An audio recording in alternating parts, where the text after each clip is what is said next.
So about half, 55% of marriages end in divorce, but of the ones that stay together, another half are kind of unhappy, Right. which I don't see as a victory, to be honest. Right. There's going to be fewer people dealing with the problems of maintenance at any given point in the population than people dealing with attraction. Sure. Okay, so that makes sense. But we're still inordinately focused on attraction, I guess, because people still haven't figured that out yet. Okay, fair enough. But just because a marriage hasn't broken up doesn't necessarily mean that it's successful. That's Yeah. another thing. Yeah. So about half, 55% of marriages end in divorce, but of the ones that stay together, another half are kind of unhappy, Right. which I don't see as a victory, to be honest. Right. So if we're being very generous, it seems like 1 in 4 marriages seem to be okay. I also will interject here that I think it's a moment for us all culturally to consider that the longevity of a relationship is not an indicator of its success. Like, just because you don't break up doesn't mean that the relationship is a good one or a fulfilling one or even a healthy one.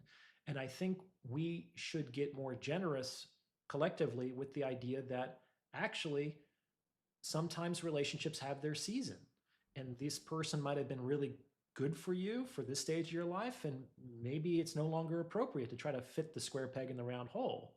It's like hanging out with some of your high school buddies. It's like by this stage of your life, you've probably taken very different paths. I bet if you met today, you wouldn't be friends, right? You can't make new old friends, so it's good to keep them in your life. But it's not helpful to try to keep people when it no longer is in either one's best interest to do so. So that's another thing I would say.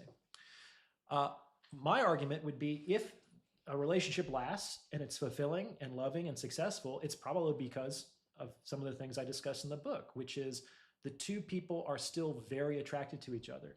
The two people provide complementary value to each other.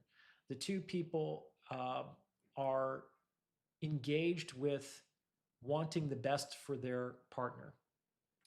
And I think those three things, just by themselves, can maintain relationships over the long run. Interesting.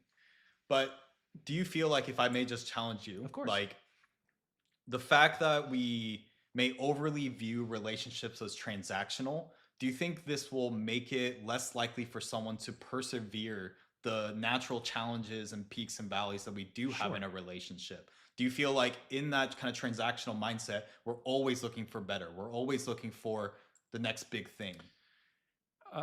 Well, it does make it harder.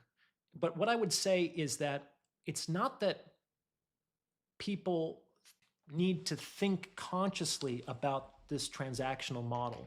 The whole point of the model is that people do this unconsciously outside of their awareness all the time. On some level, we can't not do it because everyone has goals, things that they want.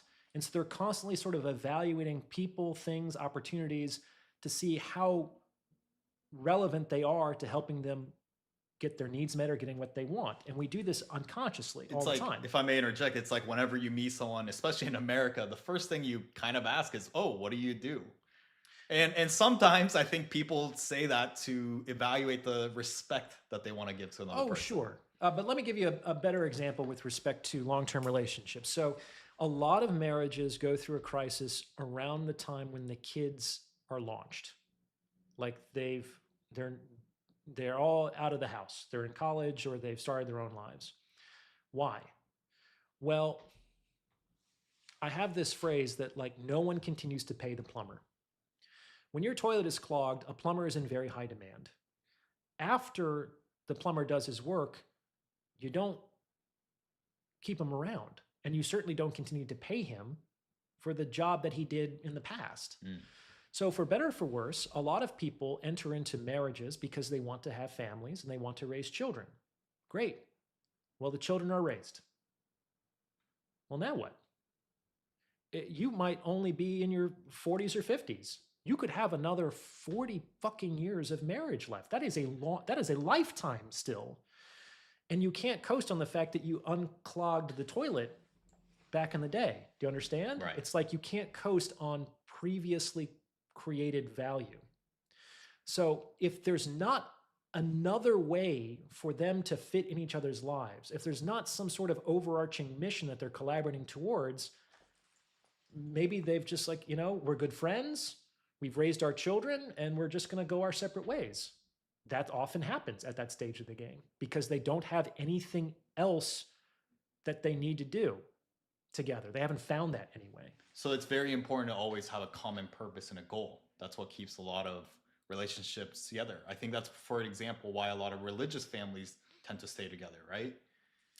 Yes, having a common overarching mission or a goal for your relationship is very, very helpful. But in general, we need to continue to need things from each other. Mm. And if I primarily chose a woman because I thought she would be a good mother and she would be maternal and kind in the raising of children, then I don't really need those qualities in a partner anymore once the children are raised. Mm. So the sad reality is that woman might become less attractive to that man, not because she was bad or a poor partner, but because she gave the man what he wanted.